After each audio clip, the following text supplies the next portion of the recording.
In June 1993, a high-speed car chase across Long Island, New York, ended with a dark and unexpected revelation. When the police walked over to the truck, they immediately smelled an odor that they recognized, which was a decomposing body. Interrogated about the dead woman in the back of his truck, driver Joel Rifkin dropped a bombshell that would cause aftershocks for years. He said there were 17 victims. The bodies were scattered all over the place. Rifkin had chosen victims he hoped no one would miss. He's preying on drug-addled, emaciated prostitutes.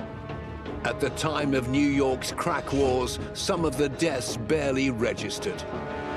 It was just a violent time. We had this constant stream of murders going on. Targeting the most vulnerable members of society, Joel Rifkin left a trail of devastation in his wake, proving himself to be one of the world's most evil killers.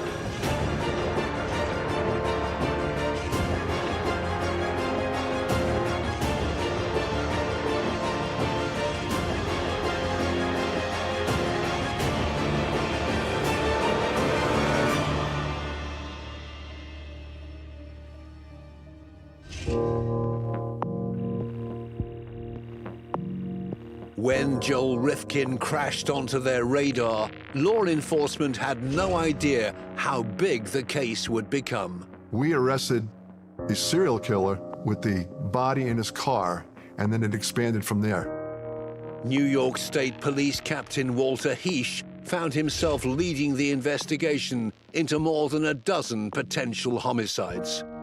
The investigation stretched for many, many months. We had to corroborate his account of the many bodies that he dumped. Nothing about Joel Rifkin had warned the world of the evil he was capable of. Retired detective Robert Mladinich briefly went to college with Rifkin and would later visit him behind bars to learn more about the enigmatic killer. Joel didn't incrementally develop into a serial killer. There was no history of mindless vandalism as a child. There was no history of him torturing insects or bugs or frogs. He was just this rather listless, uncertain, unhappy loner. From a quiet, unpopular child to one of America's most notorious murderers, Joel Rifkin's story is seared into the memory of the investigators who brought him to justice. The state police wasn't looking for a serial killer. The serial killer found us.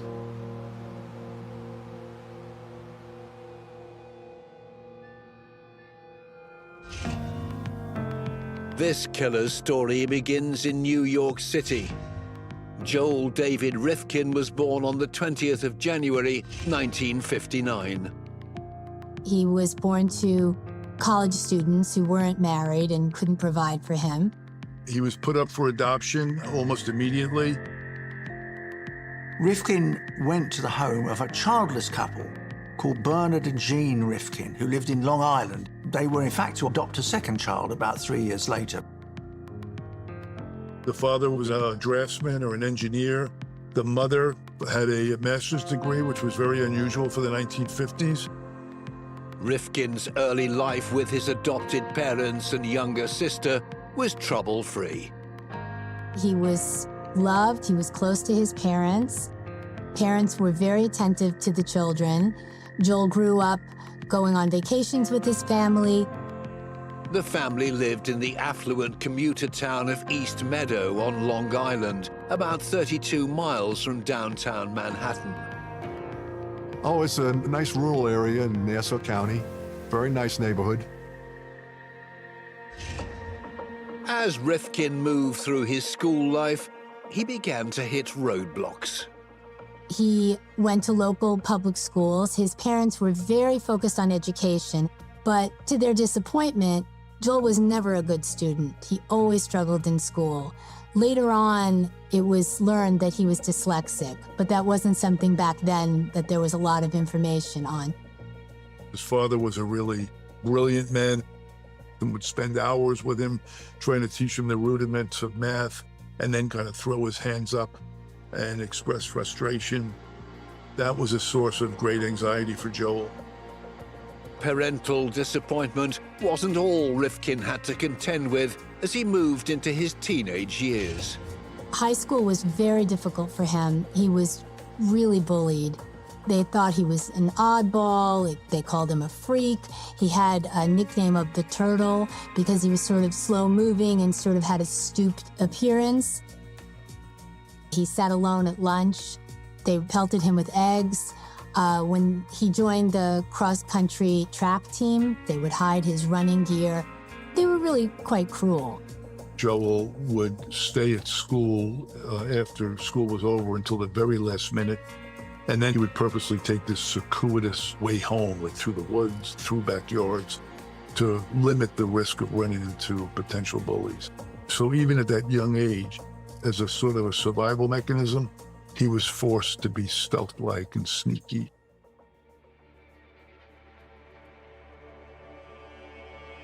I think it's pretty well proven that, incessant bullying over the years, the steady degradation, humiliation, just wreaks havoc on your emotional development. It make you hateful, resentful, self-loathing. Around the age of 14 came another experience that Rifkin would later tell Robert Mladinich had been formative. The earliest sexual fixation he recalls was he saw a 1973 Alfred Hitchcock movie called Frenzy. And in that movie, it is a serial killer, very urbane, dashing, handsome guy. He's going around London and he's seducing women, and then he strangles them with neckties. And Joel said that all of his domination scenes in that movie really riveted him in a sexually charged way. The strangulation and the suffering of the victim may have played into kind of misogynistic and paraphilias that he already had. Maybe that film inserted the seed of strangulation as a particular part of his ritual. He admits that every woman he was ever with, from the first one, when he was 17, 18 years old, to the last one, he fantasized about killing. There have been studies that show that a lot of times serial killers will harbor these violent sexual fantasies for about 10 to 15 years before actually acting on it. And it seems that the timing sort of lines up for Joel Rifkin. Unpopular with the girls he met at school, in his late teens, Joel Rifkin sought out his first intimate experience with a sex worker. Very quickly, the young man developed a taste for illicit liaisons. He was in charge of the whole transactional aspect of soliciting a prostitute, deciding which one you wanted, being able to determine what sex act he wanted. Having struggled through high school, Joel Rifkin graduated in 1977 and enrolled at Nassau Community College. After high school, his parents really pushed him to go to college. That was very important to them. He did go for a little while, dropped out, tried different things. After a couple of semesters, 18-year-old Rifkin left the college to attend an institution over 300 miles away near Rochester.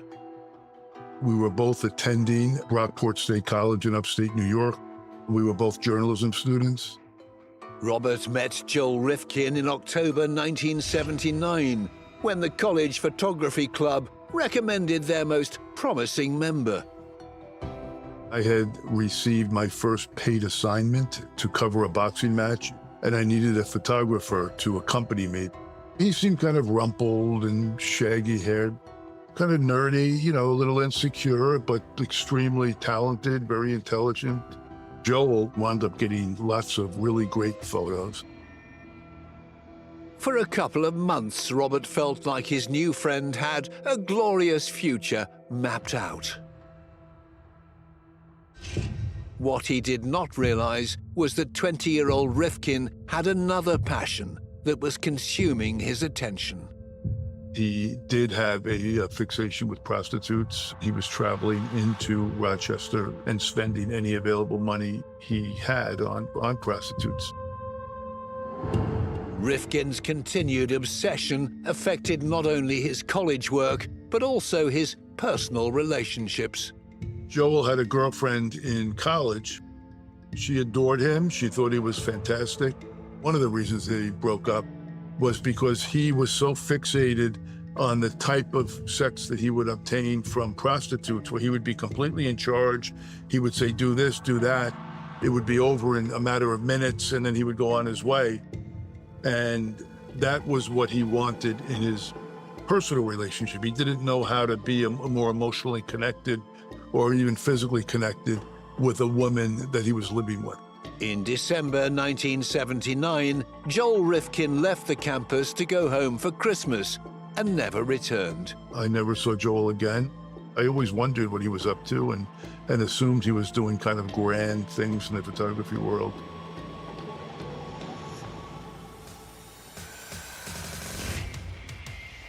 Robert's dreams for his friend's career could not have been further from reality. The next time Joel Rifkin made the headlines, it would be for all the wrong reasons.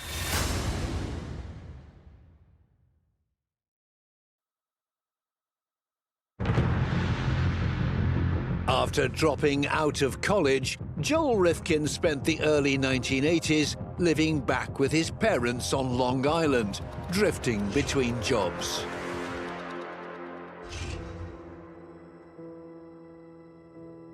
He started a landscaping business, and his mother at that point was excited about it, hoping that this was going to be an avenue for him. But it really didn't take off. He was not very focused on it, didn't do such a good job. People just never called him back.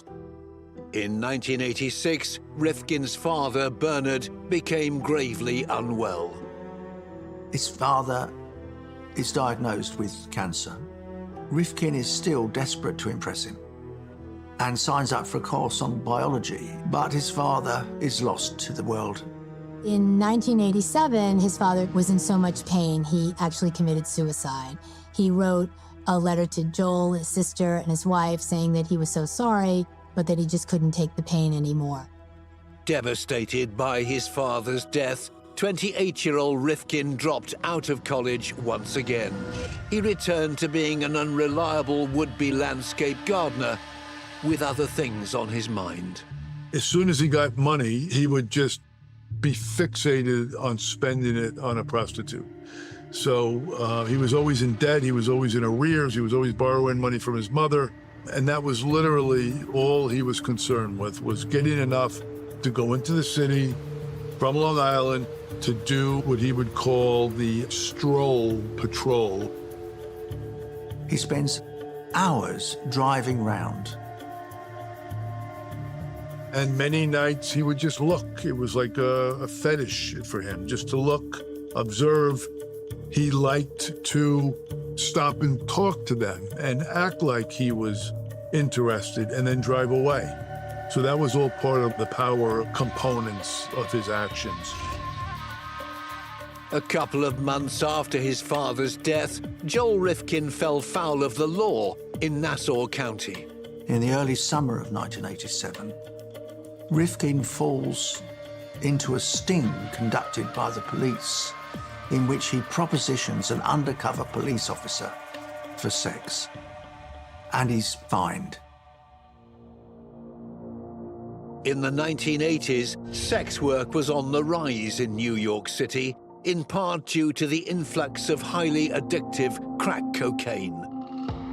In the 80s and the early 90s, there was a crack epidemic in New York City. That resulted in a pretty significant rise in crime, everything from petty theft by the addicts to feed their habits. And then we got into the crack wars between the dealers seeking to establish territory to supply drugs.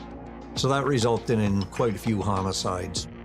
There were literally over 2,000 murders a year back in the late 1980s, early 1990s. So there was literally like 7 murders a day. Nearly all of them were drug-related. In amongst all of the violence were vulnerable women who'd been sucked into the world of substance abuse. A lot of these women had become addicted to crack, and they just would do anything to get a fix. And that's how they ended up at prostitution. It was against this backdrop of sex work and daily violence that Lieutenant Arthur Hawker of the New York State Police was called to the discovery of a woman's body in the Cornwall area in October 1991. Cornwall is very close to the city of Newburgh. Where the victim was found there, it was along a creek called Moodna Creek. It was kind of like a very wooded area. It was almost like a dumping area for, people that just wanted to discard various things. She wasn't buried. The remains were decomposed and no cause of death was discernible. There was nothing on the body to help identify the young woman. There's a lot of variables involved in identifying a Jane Doe. You're checking missing persons with that height, weight, race, gender, scars, marks, tattoos, piercings, blood type. We would have gone to the city of Newburgh and compared photos with their detectives. Did they have any missing people? There were no clues. It wasn't even certain the woman had been the victim of a homicide.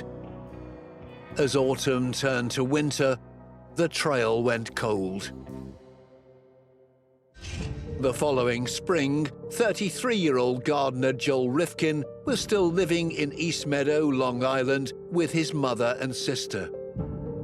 His life was a secretive one. Later on, when they interviewed his mother, she said he just came and went. They never checked up on him, didn't know what he was doing. Rifkin still dabbled in gardening, keeping his equipment in the family garage. His mother and his sister were forbidden from going into that garage. They never asked why, just like they were forbidden from going into his room at home. In the late spring of 1992, Lieutenant Hawker was called to the scene of another suspicious death, this time in the Putnam County area of New York State. On May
Anna's mother remembers that her daughter just struggled to get clean. She had a child that the mother was raising, and she would come and visit once a month to pick up her Social Security check. And I remember the mother saying that she always knew that if Anna didn't arrive on the 3rd of the month, then she was never coming back, because she came for the money and the money was going to go for drugs.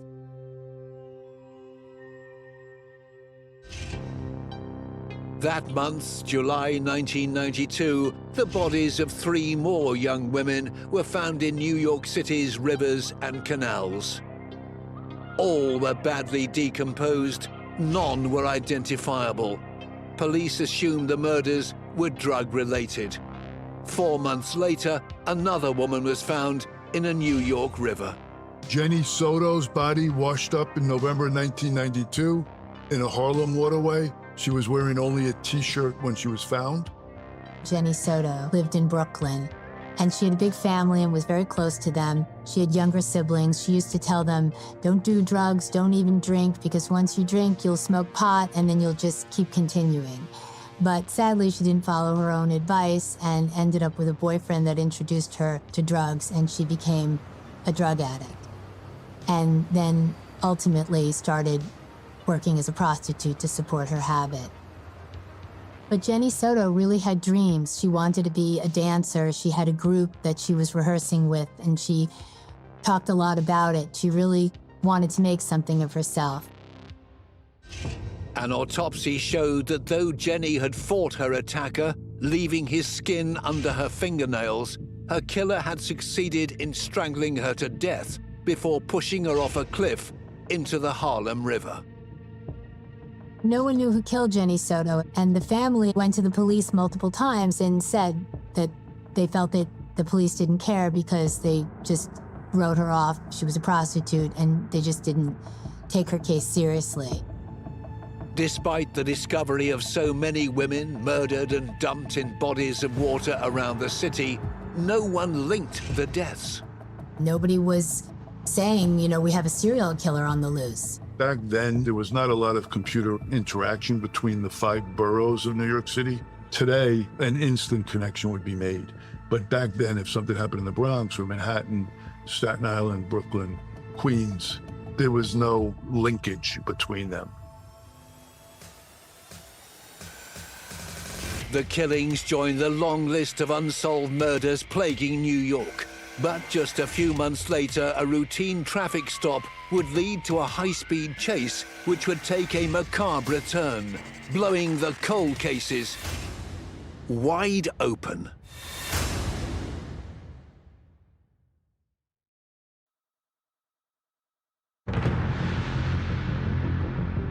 At 3:15 a.m. on the 28th of June 1993, 2 troopers from the New York State Police were on patrol on Long Island's Southern State Parkway. The troopers were on the parkway early morning hours, and they spotted a vehicle with no license plate on the back. They activated the lights and siren. He failed to comply and took him on a pursuit throughout Nassau County. An enormous high-speed chase follows. Other police cars are summoned. It goes on for about 25 minutes. Finally, he loses control on a bend, and the truck goes straight into a streetlight and comes to a grinding halt.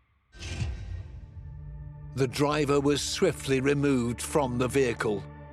They asked him for his license and registration and told him he had no license plate on the car. The driver identified himself as 34-year-old Joel David Rifkin. As the troopers prepared to impound the vehicle, they quickly realized the missing license plate was not the only thing wrong. One of the troopers noticed a strong emanating odor of decaying flesh in the back of the vehicle. They went to investigate, and they found the body of a female in partial decomposition wrapped in a blue tarp. He was placed under arrest and brought back to the State Police headquarters in Farmingdale. Walter Heesh, then captain of the Bureau of Criminal Investigation with the New York State Police, was called in to lead the investigation into the suspected homicide. Rifkin said that she was a prostitute he had picked up 4 days before. He had sex with her, and things went bad, and then he killed her. Police officers were struck by their suspect's unusual demeanor as he gave his version of events. I remember going to the headquarters and stopped by the squad room where he was secured. He showed a detached concern. He wasn't excited at all about this. He was just a matter-of-fact type of guy right there. Joel Rifkin told investigators he'd been driving his mother's car when he picked up the young woman on the night of the 24th of June. She was in Manhattan on Canal Street downtown, and Joel Rifkin pulled up and she got in his car. He knew her because he had dated her, in quotes, a number of times. After strangling the young woman in his car, Rifkin said he'd driven home to his mother's house. He wrapped the body in a tarpaulin and put it in the trunk before driving his oblivious mother to work. Once back home, he moved the woman's body yet again. He takes the body out of the boot of his mother's car and puts her in the garage in a wheelbarrow. The body is left for 3 days. Rifkin spent the rest of the weekend fixing his truck and spending time with his mother and sister. By 3 o'clock on Monday morning, he had a plan. Rifkin takes the body, now decomposing, and puts it in the boot of his truck. He was on his way to dispose of her in a trash receptacle, which was near our state police headquarters. Apprehended before he could hide the evidence of his crime, Rifkin was charged with second-degree murder. But the story did not end there. The interview continued on, and at one point the investigator came to me and advised me, I think he's done this more than one time. When they began asking him more questions, he just started naming names of all the women he could remember and going through the list. During 10 hours of questioning, Joel Rifkin stunned detectives when he claimed to have murdered 17 women over the course of 2 or 3 years. If true, it would have made him New York's most prolific serial killer. I was astonished. When I went in that morning, I thought we had a open and shut homicide case. And then by the afternoon, it was one of the biggest cases we've ever had. Rifkin explained to detectives how the killing spree had begun back in 1989.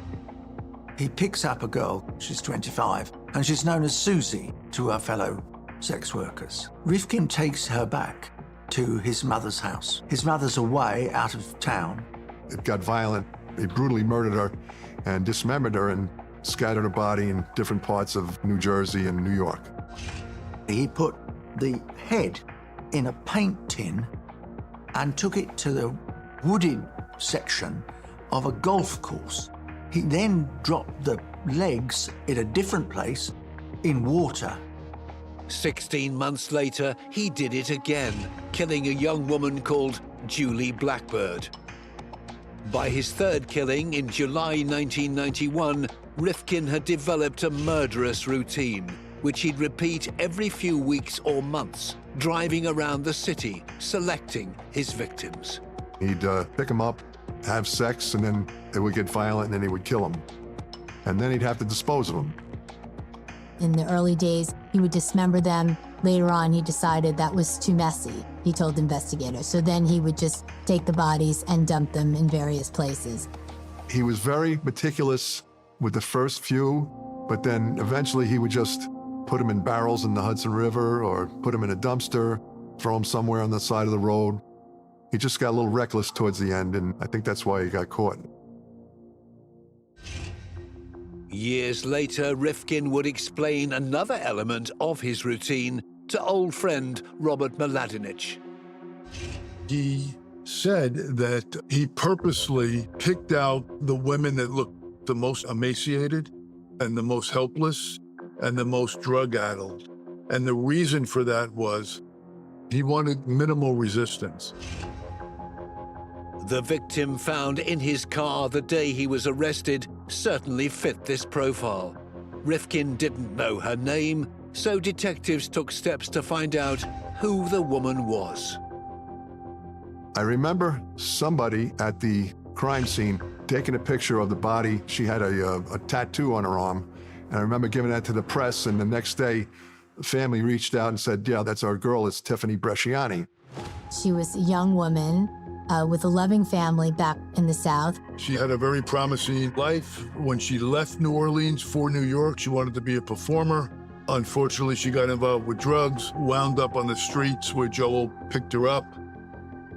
With one victim identified, investigators needed to find out if the rest of Rifkin's claims were true. He just asked for a map of New Jersey, Long Island, Connecticut, and New York City. He pinpointed a number of people on those maps where he deposited bodies after he killed them. We had to corroborate his account of the many bodies that he dumped. And we started to do it that day. Within a couple of days, 2 bodies had been found exactly where Rifkin said they would be. One was confirmed as 28-year-old mother of 2, Leah Evans. 2 months later, the second would be named as 28-year-old Lauren Marquez. Rifkin also directed investigators to another body. Irish Sanchez, 25 years old. She was killed on Mother's Day weekend in 1992, and her body was placed near JFK Airport under a mattress. Iris had an 8-year-old daughter. Her family had been searching for her for over a year.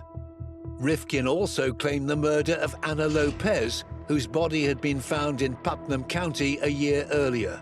Not all of the victims, some of whom were sex workers, had been reported missing. Something that makes sex workers more vulnerable is that it's a life that is not closely tracked or monitored. If there's addiction in their lives, that makes it even more chaotic. They might not have stable people in their lives who they see every day. So when they go missing, sometimes it's not noticed for quite a long time. I know that a lot of the victims' families felt that the authorities just weren't that interested. Either their daughter was missing and no one seemed to care, or else they'd find a body and just say it was a prostitute, she was a drug addict, and just not take it so seriously. With a handful of victims verified, there was a long way to go for detectives to determine if all of Rifkin's claims were true. We had obtained a search warrant for his house, and the forensic team and investigators went there, and I met them at the house. And it was very orderly until we got to his bedroom. It was in total disarray. He had a dead snake in a glass tank. It was a gruesome discovery, but by no means the most disturbing thing crime scene officers would find in Rifkin's home that day. By the end of the search, they'd collected dozens of chilling mementos of his shocking crimes.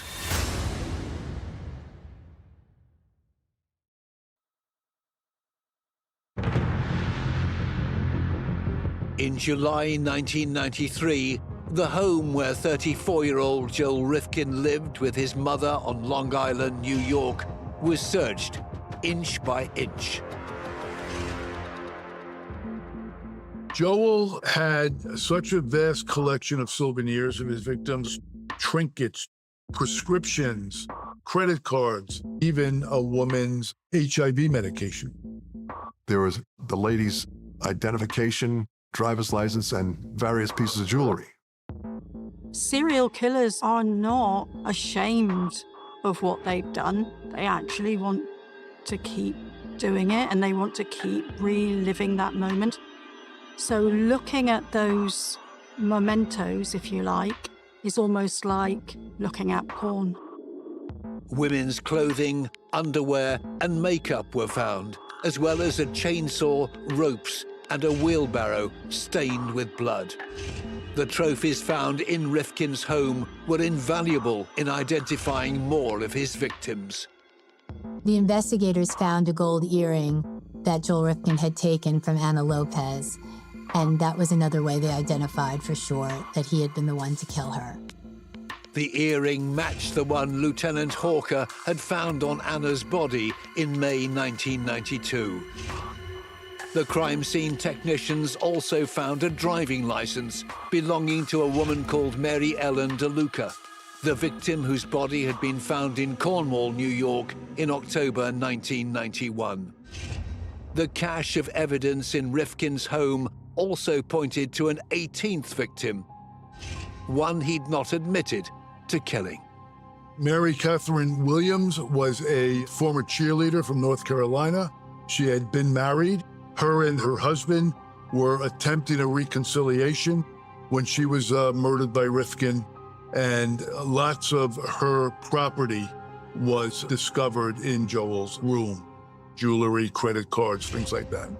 Other victims linked to Rifkin that month included Mary Ann Holloman, age 39, and 28-year-old Lorraine Orvieto, whose bodies had been found the previous summer.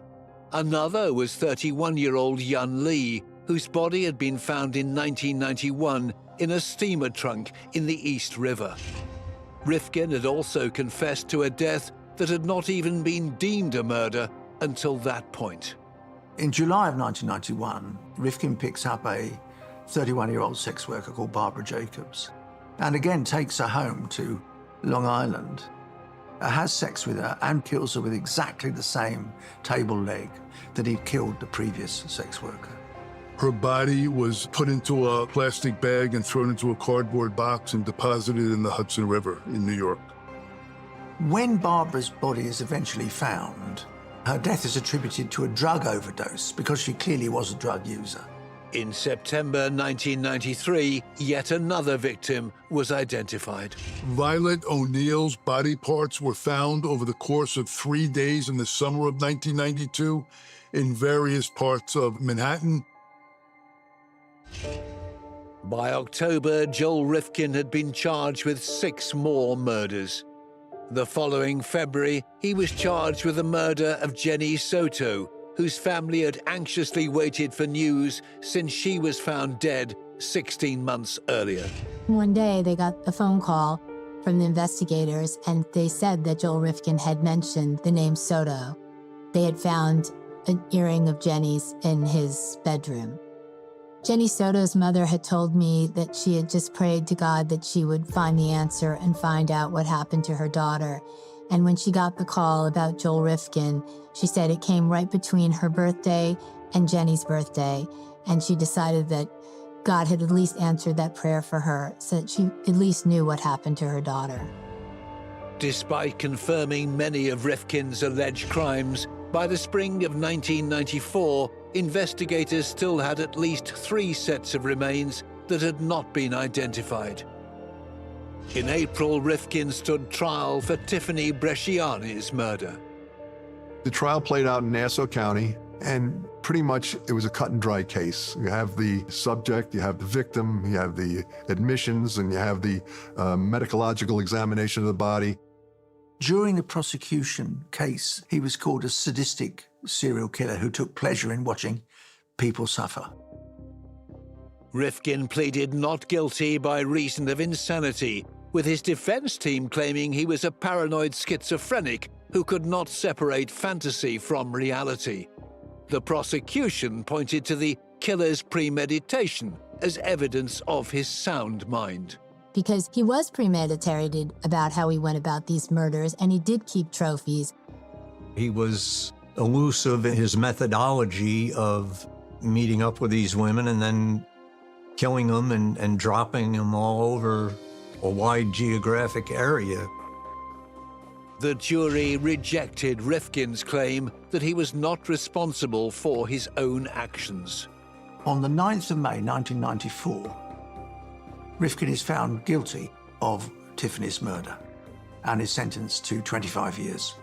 With his client facing future trials for 8 more murders, Rifkin's lawyer told the media the killer suffered from adopted child syndrome, that he believed his biological mother had been a sex worker who, like everyone else in his life, had rejected him. In the end, Rifkin opted not to stand trial, pleading guilty to all of the remaining charges against him. He was convicted of 9 second-degree murder cases, and he was sentenced to 203 years to life and is now serving that in upstate prison. It is a good relief that the families do have closure with this, and that's one of our main goals, is to provide that to them. Many of the victims' family members had attended Rifkin's various hearings, even those for whose murders he'd not been charged. I think for a lot of the victims' families, there is some sense now of justice because they know what happened and he is going to be in jail for the rest of his life. He wasn't convicted on every single murder, but we know he's never coming out. At one of the sentencing hearings, Rifkin makes, I think, a very interesting statement. He says, "You all think I'm nothing but a monster, and you're right." When he began visiting Rifkin several years later, Robert Mladinich was struck by the killer's attitude to the devastation he'd caused. When I went to see Joel the first time in Attica State Prison, we got reacquainted. I was wondering how I was going to lead into the murders because I figured he didn't want me to see him in that light, but effortlessly, within 15 or 20 minutes, we were talking about murder number 1, murder number 2, murder number 3. He showed absolutely no remorse whatsoever. Joel said, "I want to, but I can't, and I don't know why, but I wish I could." In 1999, Rifkin launched an appeal against his many convictions. He says, when the Nassau County Police first stopped him in the truck after the chase, they didn't properly read him his rights, and they didn't allow him to ask to see a lawyer. Rifkin argued that his confession to 17 murders had been obtained unlawfully and should not have been used in evidence. In 2002, the New York Supreme Court finally dismissed all his appeals. In 2013, there was an unexpected development in the story of Joel Rifkin and his crimes. His first suspected victim, the woman known only as Susie, was finally identified as 25-year-old Heidi Balch. Parts of her body were found at a New Jersey golf course. I think she had one aunt that they were able to contact and make a positive identification. There is still one suspected victim of Rifkin, Julie Blackbird, whose remains have never been found, and one Jane Doe who's never been identified. A further victim he claimed to have killed has neither been found nor identified. For the families mourning their loved ones, there are still unanswered questions. He showed no remorse and really didn't give any kind of a motive. He never really explained. I don't think he understood it himself. It was just this rage, this anger against women who he just felt he had power over.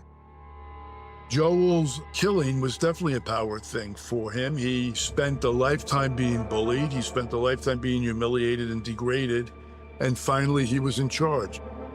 And I think that when he was finally caught, at that point, he actually had something that was special about him. He could say, you know, I was the most prolific serial killer in New York.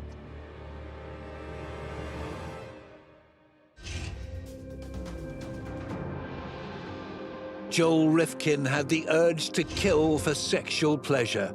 Instead of resisting his murderous impulses, he deliberately targeted vulnerable members of society to satiate his violent and selfish needs. In taking the lives of at least 9 women and disposing of their bodies with callous disregard, Joel Rifkin has cemented his place both in the history books and in the roll call of the world's most evil killers.